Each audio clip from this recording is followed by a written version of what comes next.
እያደረግሽ ነው? እየከፈትኩ ነው። እና እኔ ፓተርኑን ነው አክፈቻልኩሽ ነው እንዴ? እሺ ቀስ ብለሽ ሞክሪው እንጂ እኮ ቶሎ በይሽ ቀስ ብለሽ። እሺ ምን እያደረግሽ ነው እንዴ? እና ፕሊስ ታረጋጊና አለኝ እኮ የደከመኝ መስሎት ነው። እኔ እኮ አልደከመኝም፣ ግን ደጋግመሽ ሞክረሽ ነው እንዴ ሳታውቂው? እንዴ እና እኔ እኮ አላውቀውም። ታዲያ አንቺ ከፈችው ስላልሽኝ ነው የከፈትኩት። ሳታውቂው ነው እንዴ ታዲያ ከፍታለሁ ያልሽኝ? እንዴ እና ከፈችው አልሽኛ። ቶሎ ቢሆን ቾኮሌት ነው። ቶሎ ቢሆን ቾኮሌት ነው እንጂ ቾኮሌትስ መስላችሁ አስጠይኝ ነው ማለት ሻወር ከፎ ነው የሚልሽ። እሺ አይወድሽም እንደው አስጠላ ያ ከስተኛው ዋፈልገ ይጀምራል።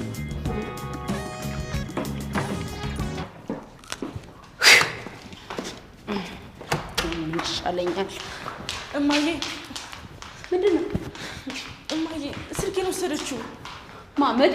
አዎ እማዬ ቆይታለች። ክፍለ አሜሪኩም የለችም። የት እንዳለች አላውቅም። እርግጠኛ ነሽ ግን ቀርጸሻታል? እንዲያው እማዬ ቪዲዮን እኮ ልታጠፋ ነው የወሰደችው። አንቺ ግን አሁንም እርግጠኛ ነሽ ትይኛለሽ? እሺ አሁን የት ናት? ምንም አላውቅም እማዬ። የት ብለን እንፈልጋት? እሷ ህፃን ናት እንዴ?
መዲ እንጂ እሷ ህፃን ልጅ ናት እንዴ? መዲ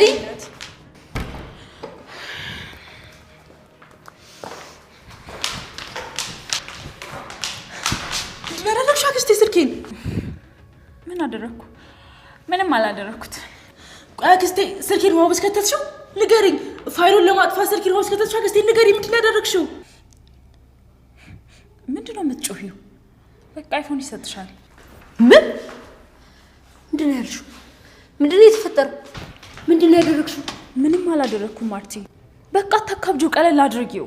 አረ ምንም ካልተፈጠረ አንቺን ምን እንደዚህ ያደርግሻል? ሰምኛለሽ? ከአይምሮዬ በላይ ሆነሽብኛል። በቃ ወደ መጣሽበት ተመለሽ። ቤቴን ለቀሽ ውጭልኝ። ልጆችሽን አምነሽ አቢጌል ውሸታም የሆነችዋል ልጅሽን አምነሽ ነው እኔን ውጪ የምትይ? ቆይ ሲጀመር እኔ ለምን ቪዲዮን እቀርጽሻለሁ? ንገሪኝ እስኪ። ለነገሩ ልክ ነሽ፣ መንገር አልነበረብኝም። ፕራይቬሲ ቪዲዮሽን እንድትሸጠው ማድረግ ነበረብኝ። መዲ የማየ ስልኬን ውስጥ ብትከተው ይወግ ሚሞሪ አለ። በዚህ ማየት እንችላለን ሁሉ ነገር።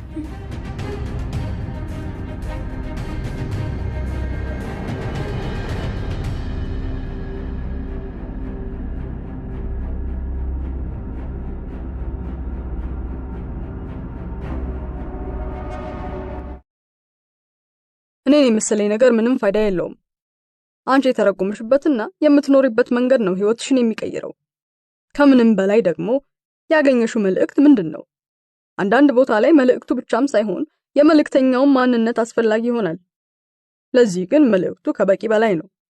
የወሰድሽው መልእክት የምትፈልጊውንና የሚያዋጣሽን ተጽዕኖ መፍጠር ከቻለ እሰየው። የመልእክተኛው ማንነት ትርጉም የለውም። የመጀመሪያዎቹ ቀናት ስትመጪ ካየሁሽ አሁን በጣም ተቀየረሻል። ብዙ መረጋጋትና መስከን አይቼብሻለሁ። ጓደኛሽ እንዳለው መስማት መጀመሩ በብዙ መልኩ ጠቅሞሻል። እንዴ ስመጣ እንዴት ነበርኩኝ? አየሁት ያለው ለውጥ ገርሞኛል። ስትመጪማ ቀፎሽ ብቻ ነበር የሚወዛወዘው። አሁን ሌላ ሰው ሆነሻል። ነፍስሽ ፋፍታለች። ልክ እንደ እነዚህ ወፍራም ጎመኖች ነፍስ ዘርተሻል። ይቅርታ፣ እንዴት እንደዚህ ልትለኝ ቻልክ? በንዴት ጠየቁት። ያው እንደምታየው 2 ዓይንና ጆሮ አለኝ። ይሰማኛል። ከተማ ውስጥ ገብተሽ በጭንቀት ስትናጪ ትሰሚያለሽ። ምናልባትም ስለ ኢምፐት ወይም የሰዎችን ስሜት በጥልቀት ስለሚረዱ ጥቂት ካወቅሽ ነገሩን በሳይንሳዊ መልኩ በጣም በቁንጽሉ ያስረዳሻል። እውነቱን መስማት ከፈለግሽ ደግሞ አንዳንድ ሰዎች የህይወት ዕጣ ፈንታቸው መስማት ይሆናል። የሰውን ደስታና ሐዘን፣ ህመምና ለቅሶ መስማት። ለእነዚህ ሰዎች የሌላውን ህመም እንደራሳቸው ታመው ማለፍ ተራ የቀን ተቀን ህይወት ነው። እኔ አይደለሁም ቅድም ያየሻቸው ልጆቼ፣ ውሾቹ መሆኑ ነው። አንገቷ ላይ ቡናማ መልክ ያላት ለ2 ቀን ታማለች። ወደድንም ጠላንም አንዳችን ከሌላኛችን ጋር የተቆራኘንን፣ ደስታችንም ህመማችንም ይጋባል። በቀላሉ ለማየት የኤሌክትሪክ ሞገድ የበለጠ ወደሚያቅፈው ተሸካሚ ወይም አስተላላፊ ነው የሚሄደው። ህይወትን ለመስማትና ምላሽ ለመስጠት ክፍት ከሆንሽ ሌላው ላይ ተጽዕኖ ማሳደርሽና በሌላው ተጽዕኖ ስር መውደቅሽ አይቀርም። በርሽን ጥርቅም አድርገሽ ከዘጋሽ የሌሎችን ደስታም ሆነ ህመም የምትሰሚበት መጠን በጣም ዝቅ ያለ ነው። እንኳን የሌላውን የራስሽንም አትሰሚው። ይገርማል። ያልከኝን ነገር እረዳዋለሁ። እውነት ለመናገር ድብርቴ የተባባሰ ሲመጣ ከቤተሰቦቼ ዞር ማለት መፈለጌን አውቃለሁ እንጂ አብሬያቸው መቆየቴ የሚያመጣውን ህመም አልተረዳሁትም። ይቅርታ ወደ ከተማችሁ መምዤ ስለመጣው። እውነቴን ነበር። ውስጤ ተከፍቷል። አይዞሽ፣ ብዙዎቻችን ይዘነው ነው የምንዞረው።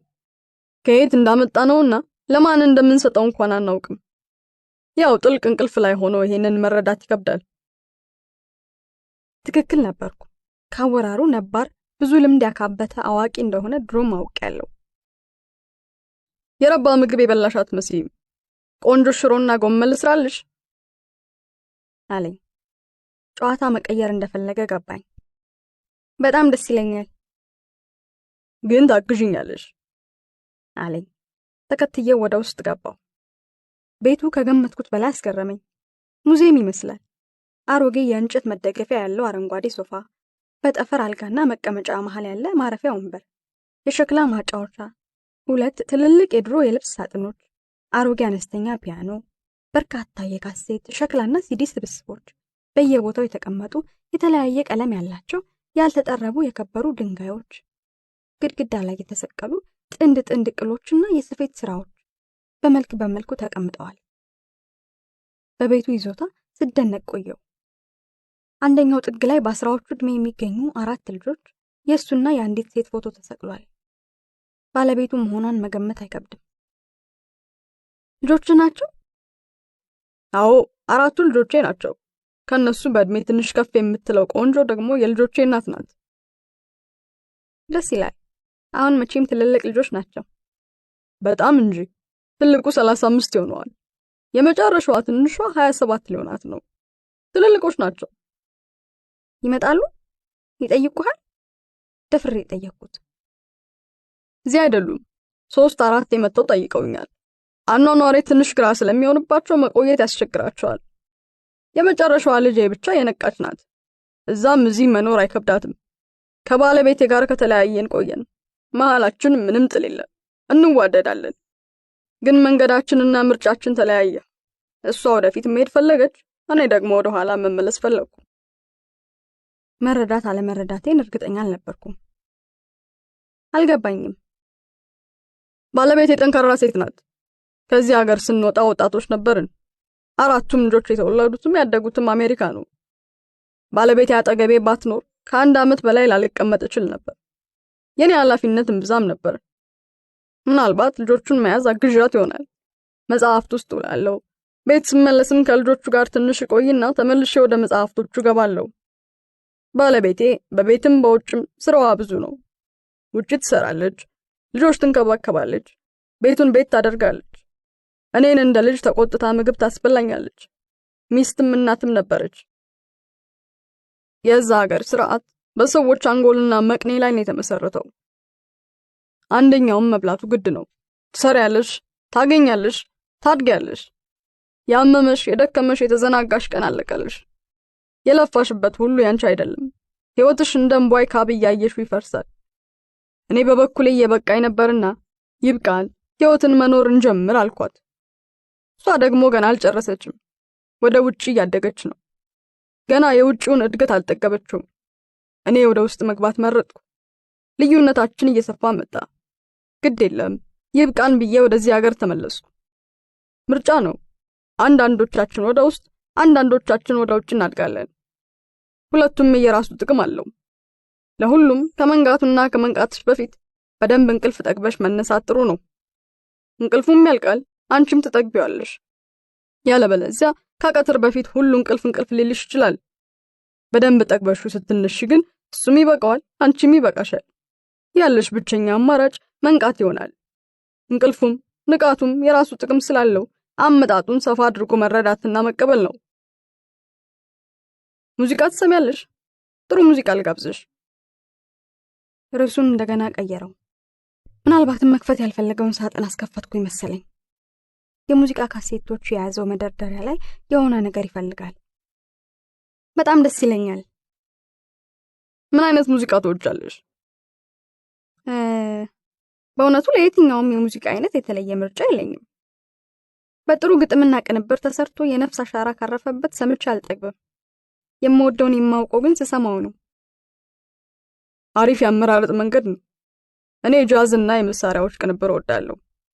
የሙላቱ አስታጥቄን ቅንብር ልጋብዝሽ አለና አንድ ሸክላ የማጫወቻው ምጣድ ላይ አስቀመጠ። የሙላቱ አስታጥቄ የከርሞ ሰው ፍቅር መፍሰስ ጀመረ።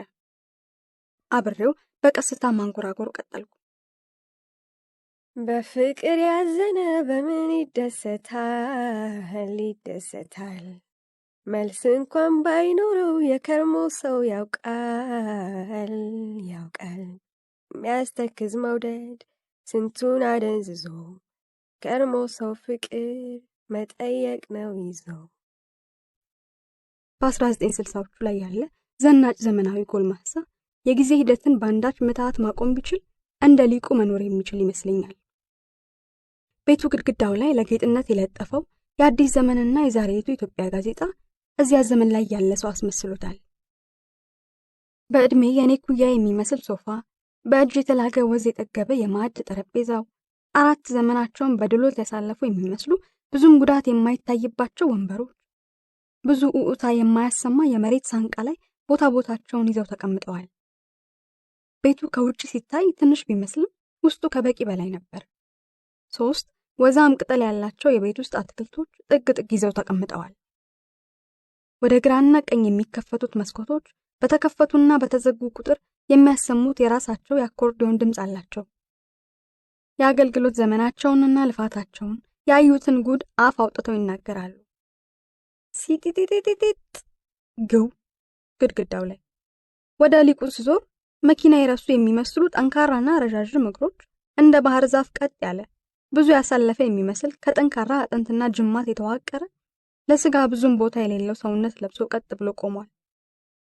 እዚህ ሰውዬ አካባቢ እፍረትና ይሉንታ የሉም። ለነገሩ አመፀኛ ምን እፍረትና ይሉንታ አለው? እዚህ ግን ይብሳል። እኔ ካልደከመኝ እንደ ሙዚየም ቅርስ ሁሉ ላየው እችላለሁ። እሱም ሁኔታዬ ላይገርመው ይችላል። አዎ ሰውየው አንድ መሰረታዊ ችግር አለበት፣ የመገረም እጥረት። በሚያናድድ መልኩ ምንም አይገርመውም፣ አይደንቀውም። በረጃጅም ጣቶቹ እየቀነጣጠሰ የሚከትፈውን ጎመን ስመለከት ከጓዳ የራቅኩኝ ያህል ተሰማኝ። እሱን ለማገዝ ይቅርና ይሄንን ትንሽ ሙዚየም የሚመስል ቤትና ድባቡን ለማየትና ለመጨረስ ጊዜው አልነበረኝም። በዚህ የሚገርም የተለየ ዓለም ውስጥ በቁጥር የታሰረ ጊዜ የለም። ጥድፊያና ወከባ የለም። ሁሉም ነገር መሬት ሰክኖ ተቀምጧል። መታዘዝ ሲኖርበት የሚንቀሳቀስ ጀልባ ይመስላል። 3 ግዙፍ ውሾች ምንጣፍ ላይ ጋደም ብለዋል። ከውሾቹ ራቅ ብለው 2 ትልልቅ ዘመን ጠገብ ሳጥኖች በሰረገላ ቁልፍ ተቆልፈው ተቀምጠዋል። ውስጣቸው አንዳች ቁም ነገር እንዳለ ግልጽ ነው። ጠጋ ብዬ እንደ መሽኮርመም እያደረገኝ ዳበስኳቸው፣ በማባበልና በማግባባት አይነት። አሁን ሳጥኖቹን አሽኮረመምኳቸው። ምን ችግር አለው? ከፍቼ እንዳያቸው ከፈቀዱልኝ ምናልባትም በቤቱ ያሉ ብቸኛ የሚሽኮረመሙ ነገሮች እነሱ ይመስሉኛል። ሊቁ ጀርባውን ለእኔ ሰጥቶ ይንጎዳጎዳል። እኔ ምን አጋባኝ? እንግዳ ነኝ። ከሳጥኖቹ ጋር የነበረኝን ውስዋስ ያየ ይመስላል። ሰውየውማ ከኋላውም አይን አለው። አይዞሽ ክፈቻቸው፣ ብዙም የረባ ነገር የላቸውም አለኝ። ይህ ሰውዬ በምኑ ነው የሚያየኝ? ግራ ገባኝ። ሳሎኑ ጥግ ያለችው ከድሮ ዘመን ጋር የማትሄድ ማብሰያ መሳይ ቦታ ላይ ተፍ ተፍ እያለ ያበሳሰለ ነው። ከፈቀደልኝ ተገኝቶ ነው። ቁልፉን ተቀብዬ ቀስ ብዬ ከፈትኳቸው። በተለያዩ ወረቀቶች፣ መጽሐፍት፣ ፎቶዎች፣ የሙዚቃ ስብስቦችና በኤምአርአይ ምስሎች ተሞልቷል። ስገምት የሊቁ የህይወት ታሪኮች ሰብሰብ ብለው ሳጥኑ ውስጥ ነበሩ። ልክ ራጅ ምስሎቹ ማንበብ እንደሚችል ባለሙያ ዝም ብዬ እያገላበጥኩ አይዋለሁ። እነሱ ፊልሞች የመንገዴ መነሻ ናቸው፣ ሌላ ቀን አውራልሻለሁ አለና ውስጥ ያለውን ጥያቄ ወሰደብኝ። አሁንም ጀርባውን እንደሰጠኝ ነው የሚያዋራኝ። ደስ ይለኛል አልኩና ሌላውን ማገላበጥ ቀጠልኩ። በስሙ የታተሙና ያልታተሙ የጥናት ጽሑፎች፣ የተመረጡ መጽሔቶችና ብዙ መጽሐፍት ናቸው። የጠፋብኝ ነገር ያለ ይመስል አገላብጣለሁ። ነይ ምግቡ ደርሷል አለኝ ወደ ማዕድ ጠረጴዛው እያቀራረበ። በጣም የሚጣፍጥ ሽሮና የጎመን ጥብስ ነበር። ከረዥም ጊዜ በኋላ በወጉ አጣጥሜ ያለምንም የውስጡ ዝግብ በላው። ሰውነቴ ምግብና እረፍት ሲራብ እንደከረመ ታወቀኝ። ብዙ ባርፍም ድካሜ ከውስጤ ጨርሶ አልወጣም። በአበላሌ ተገርሞ ያየኛል። አይን ውስጥ ፈገግታ፣ ስስትና እዝነት ያለው መሰለኝ። ምሳ ከጨረስን በኋላ ብዙም መቆየት አልፈለኩም። ድካም ነበረኝ፣ ማረፍ ፈለኩ። ጉብኝቴን ጨርሼ አመስግኜ ስወጣ ሁለታችንም ድጋሚ እንደምንገናኝ አውቀናል። ፈገግታው ቁጥብ ነው። ጥርሶቹ ብዙ አይታዩም። አይኖቹ ላይ ያለውን ደማቅ ፈገግታ ግን ማንም አይስታቸውም። ቀጠሮ አልያዝንም። ስልክ የለንም። የኔ ስልክ ጠፍቷል። እሱ ያለው አይመስለኝም።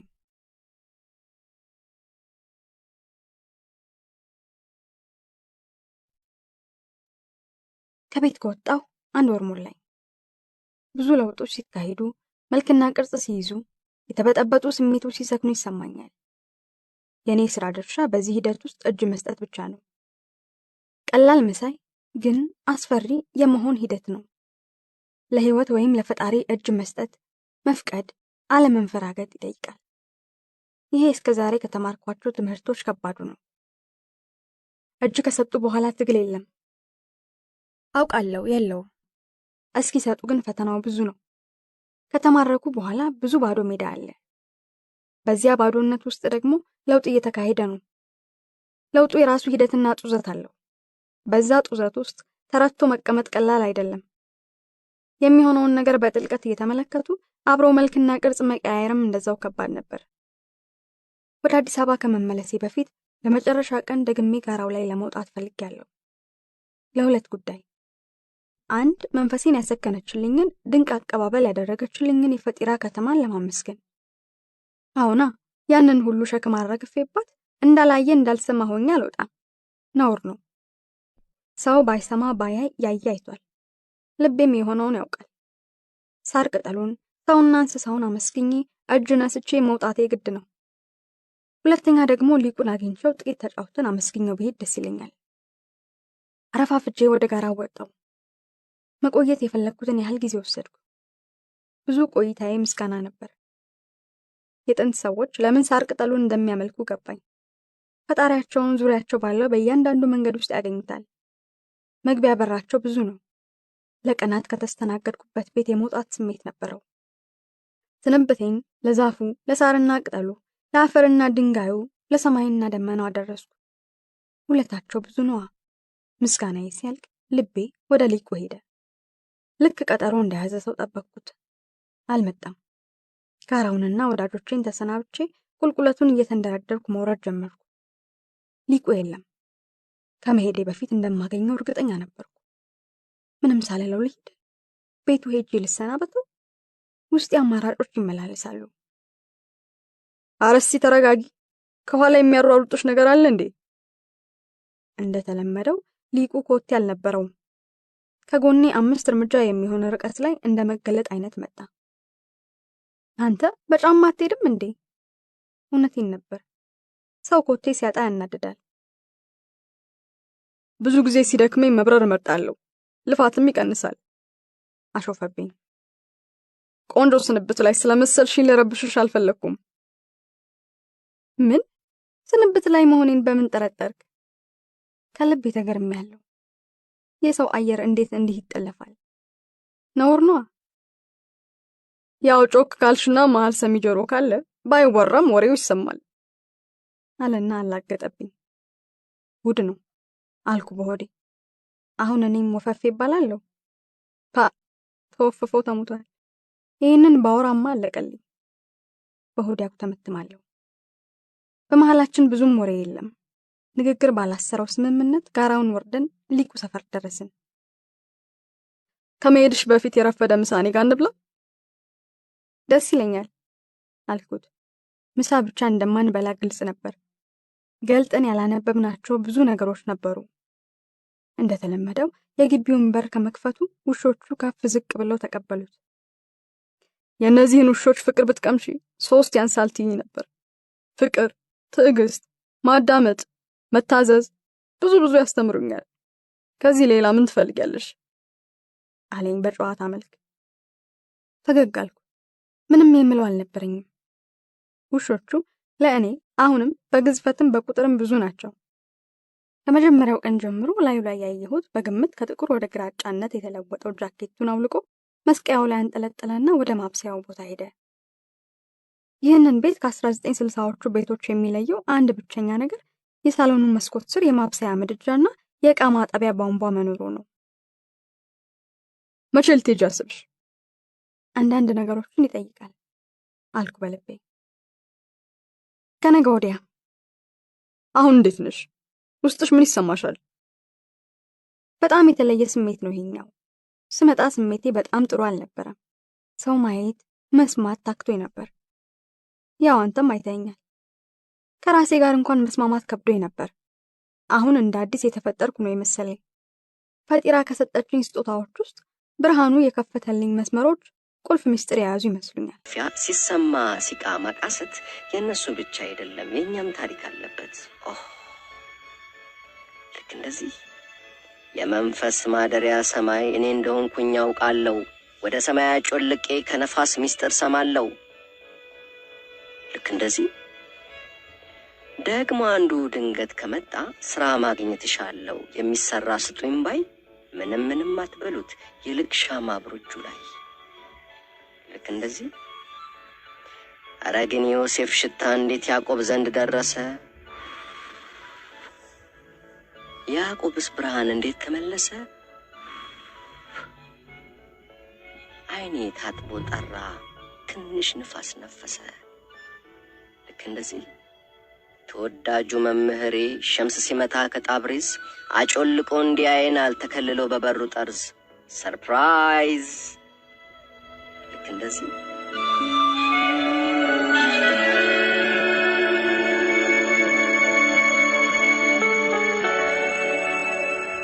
ሩሚ በአንድ ግጥሙ እኔ ቁርአን ባሪያ ነኝ፣ ነብዩ መሐመድ የተጓዙበት መንገድ አቧራ ነኝ፣ የትኛውም ሰው እኔን ሲጠቅስ ይህን እውነት ካላውሳ እከፋለሁ፣ አሁን እጅጉን አዝናለሁ ይላል።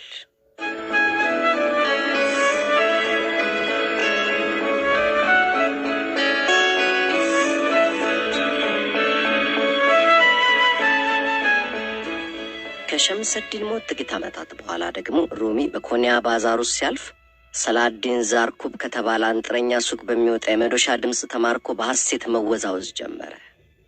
ሌላ የመንፈሳዊና የግጥም ንሸጣ መነሽ ሆነለት። አንጥረኛው ከሩሚ የቅርብ ተማሪዎች አንዱ ሲሆን የሩሚ የባህር ልጅ አንጥረኛውን ሴት ልጅ አግብቷል። የሩሚ ዋነኛ ስራ የሆነው ማስናቪ ማናቪ የተጸነሰው ደግሞ የሩሚ መንፈሳዊ ወዳጅ በነበረው በሁሳም አልዲን ቼሌቢ አማካኝነት ነው። ሁሳም አልዲን ሩሚ የባለቅኔዎቹ የአታርና የሐኪም ሲናይን መንገድ ተከትሎ ረጃጅም የመንፈሳዊ ተማሎች ግጥሞችን እንዲጽፍ ጠየቀው። ይህ ስልት በግጥሞች ውስጥ ተረቶች፣ ታሪኮች፣ ትውፊቶች፣ ግላዊ ገጠመኞች፣ ምሳሌዎችና አባባሎችን ለማካተት በር ይከፍታል። እናም ሮሚ የሁሳምን ምክር ተቀብሎ በቀጣይ ዓመታት 26,000 ያክል መንታ ስንኞች የያዘውን ማስናቪን ጻፈ። ሮሚ መንገድ ላይም ሲሄድ ሆነ በየትም ቦታ ቅኔውን ሲያወርደው ሁሳም አልዲን እየተከተለ ይጽፍ ነበር። መንፈሳዊ ፍቅርን በተለያዩ ተምሳሌቶች የሚገልጹት እነዚህ የሮሚ ግጥሞች የሱፊዝም መንገድ ማሳያ ናቸው። መልእክታቸው የያዙት ነፍስን ኮርኳሪውነትና ረቂቅነታቸው ዘመን ተሻጋሪ ያደርጋቸዋል። የባህል ድንበር አይገድባቸውም። በየትኛውም ሃይማኖት ውስጥ ያለን ሰው ልብ የሚያማልሉ ረቂቅ ስራዎች ናቸው። ከማትናቪ መጠናቀቅ በኋላ ሮሚ በህይወት ብዙም አልቆየም። ሮሚ በኮንያ ከደረሳ እስከ ክርስቲያን መነኩሴ ሁሉም አብሮት መዋል የሚሻ ተወዳጅ ነበር። ሮሚ ሲሞት የቀብር ስነ ስርዓቱ የተለያየ እምነት ተከታይ የሆነ እጅግ በርካታ ሰው የተለያዩ ሀገራት ዜጎች የተገኙበት ነበር። አሁን ላይ በኮንያ ቱርክ የሚገኘው አረንጓዴው ጉልላት የሚሰኘው መቃብሩ ሙዚየም ሆኗል። የሮሚ መንፈሳዊ ወራሽ የሆነው ሁሳም አልዲን ሲሆን ከእርሱ በኋላ ደግሞ የሮሚ ልጅ ሱልጣን ዋላድ ቦታውን ተረከበ። ተሽከርካሪዎቹ ደርቪሾች ወይም ማውላዊያ በሚል የሚታወቀውን የሮሚ ደቀ መዛሙርቶች ማህበር የመሰረተው ሱልጣን ዋላድ ነው። የሮሚ ተከታዮች ማህበር የሆነው የተሽከርካሪዎቹ ደርቪሾች የመሽከርከር መንፈሳዊ ዳንስ አሁን ላይ በመላው ዓለም ከሚታወቁ ረቂቅ መንፈሳዊ ክንዋኔዎች አንዱ ነው። ሮሚ ይህን የሽክርክሪት ዳንስ የፈጠረው ሕፃናትን አይቶ ነው የሚል ተረክ አለ። አሁን ተረኩ እንዲህ ይላል። ትናንሽ ሕፃናትን ካያችሁ መሽከርከር ይወዳሉ፣ ግን ሁሉም ሰው ልጆች ሲሽከረከሩ ሲያይ ያስቆማቸዋል። የወላጆች ፍርሃት ወድቀው ይጎዳሉ፣ ይሰበራሉ ነው። ልጆች ግን ብትከለክሏቸው መሽከርከር ይወዳሉ። ለምንድነው ልጆች መሽከርከር የሚወዱት ብሎ የሚጠይቅ ግን የለም። በመላው ዓለም ዘር፣ ሀገር፣ ሃይማኖት ሳይለይ ማንም ለምን ብሎ የጠየቀ የለም። ጃላሉዲን ሩሚ ግን ሕፃናት ሲሽከረከሩ ሲያይ ሕፃናቱ የሚሰማቸው ነገር ሳይኖር አይቀርም ስለማይናገሩት እንጂ ሲላሰበ። ስለዚህም እስቲ ይሄን ነገር ለሞክረው ብሎ መሽከርከር ሲጀምር ያልጠበቀው ነገር ሆነ። ምክንያቱም ስትሽከረከር የሆነ ቅጽበት ላይ የእውነተኛ ማንነት ማዕከል ወይም ነፍስ እንደማትሽከረከርና አካልህ፣ አእምሮህና ሌላው ብቻ ከውጭ እንደሚሽከረከሩ ይገባሃል። እናም ያ የማይሽከረከረው ማዕከል የክብ ተሽከርካሪው አውሎ ንፋስ ወይም ሳይክሎን ማዕከላዊ ነጥብ ማለት አንተ ነህ። መሽከርከሩ ልክ እንደ አውሎ ንፋስ አዙሪት ሆኖ የአዙሪቱ ማዕከላዊ ነጥብ ፈጽሞ አይንቀሳቀስም። የትኛውም መዘውር ወይም 휠 ወይም ጎማ የሚሽከረከርበት ማዕከላዊ ነጥብ ያስፈልገዋል። እናም ደግሞ የመዘውሩ ማዕከላዊ ነጥብ መሽከርከር የለበትም። እናም ሮሚ የማይሽከረከረውን የማንነቱን ማዕከል በዚህ መልክ ማግኘት እንደሚቻል ሲረዳ ሳይበላ ሳይጠጣ ሳያቋርጥ ለ36 ሰዓታት ተሽከረከረ። እስከ መጨረሻው ድረስ ለመሽከርከር ቆርጧል። ምንም የሚቆጥበው ጉልበት የለውም። እስከ መጨረሻው እስኪወድቅ ድረስ ለመሽከርከር ወስኗል። በርካታ ሰው ተሰብስቦ እያየው ለ36 ሰዓታት ተሽከረከረ። የተሰበሰበው ሰው ይቀያየራል። እሱ ግን መሽከርከሩን ቀጥሏል። ሰዎች ያዩና ሲርባቸው ሊበሉ ሄደው ተመልሰው ይመጣሉ። ሰዎች መስራት አለባቸው። ወደ ስራቸው ሄደው ስራቸውን ሰርተው ሲመለሱም ግን ሮሚ አሁንም እየተሽከረከረ ነው። 36 ሰዓት ረጅም ነው። ከ36 ሰዓታት በኋላ ወደቀ። ከትከት ብሎ ሳቀ። ሮሚ በታላቅ ድምፅ እየሳቀ የተሰበሰቡትን ሰዎች እንዲህ አላቸው። ስወድቅ አያችሁኝ አይደል? እኔም ራሴ ስወድቅ አይቻለሁ። ይህን ሁሉ ሰዓት ስሽከረከር የኔነቴ ማዕከል አንዲት ቅንጣት ታክል እንኳ አልተንቀሳቀሰም። ከእንግዲህ ፈጣሪን በኔነቴ አብራክ ውስጥ አግኝቼዋለሁ። አሁን መገኛው እዚያ ነው፣ የማይንቀሳቀሰው የኔነቴ አብራክ ውስጥ። ከዚህ ክስተት በኋላ ታላቅ መንፈሳዊ መገለጥ የሮሚን ነፍስ አጥለቀለቀው። ቅኔው ይዘንብ ጀመር። ሮሚ ከግጥሞቹም በተጨማሪ በተማሪዎቹ የተመዘገቡ ንግግሮቹ፣ ስብከቶቹና ደብዳቤዎቹም ታትመዋል። በሮሚ ግጥሞች ውስጥ የሰፈረው መንፈሳዊ አስተምህሮ በጣሙን ዘርፈ ብዙ ነው። ረቂቅ መንፈሳዊ እውነትን በሰዋዊ ቋንቋ በመግለጹ ረገድ እንደ ሮሚ የተሳካላቸው በጣሙን ጥቂት ናቸው። እናም ሁሉም ሰው የነፍሱን ብርሃን የሚያጭር ለልቡ መንገድ የሚስማማውን መንፈሳዊ ስልት ከሮሚ ግጥሞች ውስጥ ያገኛል። በጎርጎርሲያኑ መስከረም 30 2007 የሮሚ 800ኛ ዓመት የልደት በዓል በኢራንና ቱርክ በድምቀት ተከብሯል። ፍቅር የሚንበለበልባቸው አቃፊ መንፈስ ያላቸው የሮሚ ግጥሞች ልዩነት ለሚነጣት ዓለም ፈውስ ናቸውና ዩኔስኮም ያንን ዓመት የሮሚ ዓመት ሲል ሰይሞታል። ሮሚን አስመልክቶ የምትነገር አንዲት ታሪክ አለች። አንድ ቀን ሮሚ ደቀ መዛሙርቱን ወደ አንድ ገበሬ ማሳ ይዟቸው ሄደ ሲል ይጀምራል ታሪኩ። ገበሬው ማሳ ውስጥ የጉድጓድ ውሃ ለማውጣት ለወራት ቆፍሯል። ደቀ መዛሙርቱ ወደ ገበሬው ማሳ ለመሄድ አመንትተው ነበር። አሁን እዛ ድረስ መሄድ ምን ያስፈልጋል? ማለት የፈለገውን እዚህ አይነግረንም? ሮሚ ግን ካልሄዳችሁ አለ መሄድ አለብን። ሄዳችሁ ካላያችሁ የምነግራችሁን ነገር ልትረዱት አትችሉም አለ ሮሚ። ገበሬው መስኩ ላይ ያደረገው እንዲህ ነበር። 3-4 ሜትር ጥልቀት ያለው ጉድጓድ ቆፍሮ ውሃ ሲያጣ የቆፈረውን ጉድጓድ ትቶ ደግሞ ሌላ ቦታ መቆፈር ይጀምራል። እንዲህ እያለ ማሳ ውስጥ 8 ጉድጓዶች ቆፍሮ ትቶ 9ኛውን እየቆፈረ ነው። ማሳው ጉድጓድ በጉድጓድ ሆኗል። በየቦታው ተቆፍሮ የወጣው አፈር ተቆልሎ ብልሽት ወጥቷል። ሮሚ ለደቀ መዛሙርቱ እንዲህ አላቸው፣ እንደዚህ ጅል ሰውዬ እንዳትሆኑ ተጠንቀቁ። መላ ጉልበቱን አንድ ጉድጓድ ላይ ብቻ ቢያውል ኖሮ የቱንም ያክል ጥልቅ ይሁን ውሃ ያገኝ ነበር። ጉልበቱን በከንቱ ነው ያባከነው። እናም ሁሉም ሰው እንዲህ እንዳደረገ ነው። ትጀምራላችሁ፣ ትተውታላችሁ። ትንሽ ትቆዩና ደግሞ እንደገና እንደ አዲስ ትጀምራላችሁ። ይሄ የጀመሩ ማቆም የጥረት ቁጥ አደገኛ ነው። መላ ጉልበትና ጥረታችሁን አሰባስባችሁ በአንድ የተወሰነ አቅጣጫ ልትቀጥሉ ይገባል። አንዴ መንገድ ከጀመራችሁ የምታምኑትና የላቀ ንቃት ደረጃ ላይ የደረሰ መምህር ካገኛችሁ ወደ ኋላ መመለስ የለባችሁም። 30 ዓመት የሚፍጅ ብቻ ግን ቀጥሉ፣ ወደ ውስጣችሁ ቆፍሩ።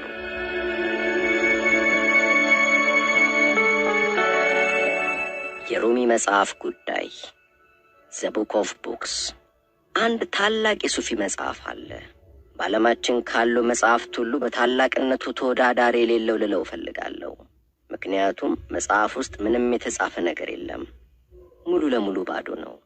መጽሐፉ 800 ዓመታት ዕድሜ ያለው። የመጀመሪያው የመጽሐፉ ባለቤት መውላና ጀላሉዲን ሩሚ ነው። ደቀ መዛሙርቱ የመጽሐፉ ነገር እንቆቅልሽ ነበር የሆነባቸው። ምክንያቱም ሩሚ ያን መጽሐፍ ሰው ፊት ሲያነበው ታይቶ አይታወቅም።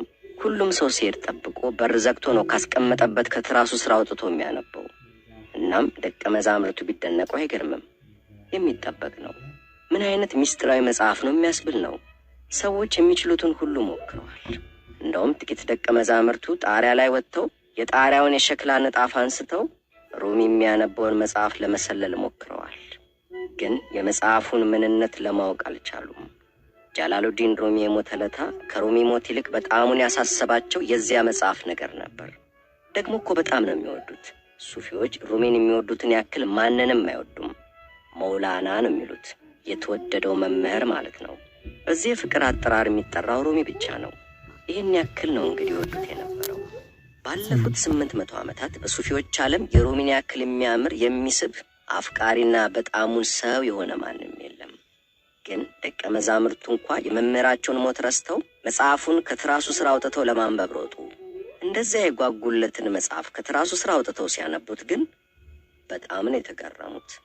መጽሐፉ ሙሉ ለሙሉ ባዶ ነበር። ምንም የሚነበብ ነገር የለውም። ባዶ ነው። የሩሚ ቅርቡ የነበሩ ደቀ መዛሙርቱ ግን ትርጉሙ ገብቷቸዋል። ማንኛውንም መጽሐፍ ስታነብ የምታነበው በመጽሐፍ ውስጥ የሰፈረውን ነገር ነው። ይህን መጽሐፍ ለማንበብ ስትከፍት ግን በውስጡ ምንም የተጻፈ ነገር ስለሌለ የመጽሐፉ ባዶ ገጾች መልሶ ራስህን ያሳይሃል። እናም ራስህን እንድታነብ ያደርግሃል። በመጽሐፍ ውስጥ ምንም ስለሌለ ቃላቶችን ትጥላለህ። ያኔ ነው በጸጥታው ስም የምትሰጥመው። የመጽሐፉ መላ አስተምህሮ ጸጥታ ነው፣ ዝምታ ነው። መጀመሪያ ቃላትን ጣል፣ ሲቀጥል ድምፅን፣ በመጨረሻ ባዶነት ወይም ኤምፕቲነስ፣ ምንምነት ወይም ነቲንግነስ፣ ንጹህ ውሃ ፒውር ስፔስ ይቀራል። በአጠቃላይ ተመስጦ ማለት ያ ንጽህና ነው። ይህ መጽሐፍ ለ800 ዓመታት ያክል አልታተመም ነበር። ምክንያቱም ይህን መጽሐፍ ለማሳተም ፈቃደኛ የሆነ አሳታሚ ሊገኝ አልቻለም። አሳታሚው ምን ሊል እንደሚችል ግልጽ ነው። ባዶ ገጽ ምን ብዬ ነው ማሳተመው ነው የሚለው። በመጨረሻ አንድ የሱፊ መምህር መጽሐፉን በራሱ አሳትሞታል። እናም በስተመጨረሻ ታተመ። ምንም ጽሑፍ የሌለበት ባዶ ገጾቹን ይዞ ታተመ። የመጽሐፍቶቹ መጽሐፍ ይሰኛል። መጽሐፍ ዘ ቡክ ኦፍ ቡክስ።